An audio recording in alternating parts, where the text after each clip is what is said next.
இண்டஸ்ட்ரியில் ரொம்ப நல்ல விஷயம். நீங்கள் தொடர்ந்து செஞ்சுட்டே இருங்க. அந்த அந்தோனி தாசங்க ரொம்ப சந்தோஷம் நீங்கள் இங்கே இருக்கிறது. சிவகமேரி மேடம் பயங்கர இன்ஸ்பைரிங்கான ஒரு பர்சன். ஸோ அவங்க இருக்கிறது எனக்கு ரொம்ப சந்தோஷம். அந்த கல்பனா அம்பேத்கர் நல்லா இருந்தது. ஓகே, ரொம்ப இன்ட்ரெஸ்டிங்காக இருந்தது. அண்ட் மியூசிக் ப்ரொடியூசர்ஸ் 2 பேருக்குமே என்னுடைய வாழ்த்துக்கள்.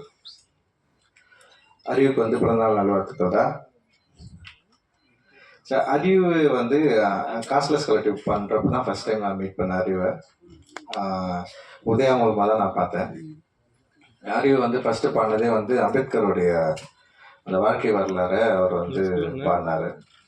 எனக்கு ஃபர்ஸ்ட் டைமாக என்ன சொல்கிறது, நம்ம வந்து ஒரு கலை இலக்கியத்தை அரசியல் படுத்தணும், அது மக்கள்கிட்ட கொண்டு போய் சேர்க்கணும் அப்படின்றது தான் ஒரு முக்கியமான ஒரு எய்மாக இருந்தது. அப்படி தான் சினிமாவுக்குள்ளே வந்தோம். ஸோ கலை இலக்கியங்களை அரசியல் வடிவமாக்கணும், அது மக்கள்கிட்ட கொண்டு போய் சேர்க்கணும். ஸோ கலை மக்களுக்கானது, நம்ம பயன்படுத்துகிற கலை அது அரசியல் தன்மையோடு இருக்கணும் அப்படின்றது தான் யோசனை. ஸோ அந்த யோசனைக்குள்ளே இருக்கிறவங்க கூட ஒன்று சேர்ந்து வேலை செய்கிறதுக்கு தான் தொடர்ந்து நம்ம வந்து பார்த்துட்டு இருந்தோம். அந்த அடிப்படையில் அறிவு வந்தது வந்து ஒரு மிகப்பெரிய ஒரு வெளிச்சமாக நான் வந்து பார்க்குறேன். இந்த இண்டிபெண்ட் மியூசிக் அண்ட் வந்து இந்த மியூசிக் வடிவத்தில், அதுவும் மொழி ரீதியாகவும் சரி, அறிவு வந்து ஏற்படுத்தின தாக்கம் வந்து மிகப்பெரியது அப்படின்னு நான் நினைக்கிறேன். அண்ட் வந்து அன்றைக்கி ஃபர்ஸ்ட் டே அறிவு முன்னாடி வந்து பாடி காட்டின அறிவு, அதிலிருந்து இருக்கிற அறிவுகிட்ட இருக்கிற ஒரு மாற்றத்தை நான் தொடர்ந்து அவன் கூடவே இருந்து நான் பார்த்துட்ருக்குறேன்.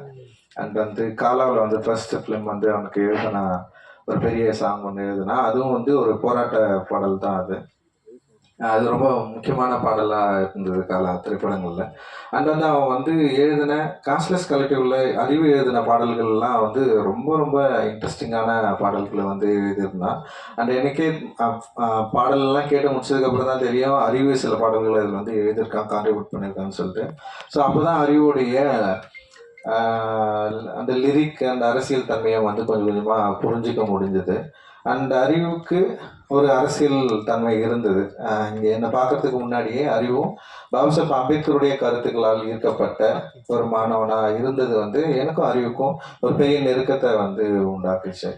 ஸோ அதன் அடிப்படையில் தான் அறிவு கூட ரொம்ப நெருங்க முடிஞ்சது. ஆனால் அதே நேரத்தில் அரசியல் தன்மையை, அரசியல் கருத்துக்களை எப்படி வந்து எளிய வடிவமாக மாக்கி மெயின் ஸ்ட்ரீம் பிளாட்ஃபார்மில் வந்து ஆடியன்ஸை வந்து கனெக்ட் பண்ணுறது, இது ஒரு பெரிய சவால். ஆக்சுவலி இப்போ நான் திரைப்படம் எடுக்க வரப்போ கூட வந்து நம்ம கதை, அப்புறம் நம்ம யோசிக்கிற அரசியல் தன்மை வந்து இங்கே இருக்கிற மெயின் ஸ்ட்ரீம் ஆடியன்ஸ் வந்து கனெக்ட் பண்ணுமா, இவங்க அக்செப்ட் பண்ணுவாங்களா இல்லையா. ஏன்னா மெயின் ஸ்ட்ரீம் அப்படின்றதே வந்து சந்தைப்படுத்துதலில் தான் மெயின் ஃபோக்கஸாக இருக்குது. அண்ட் வந்து அதை வந்து வணிகமயமாக்குதல் இல்லை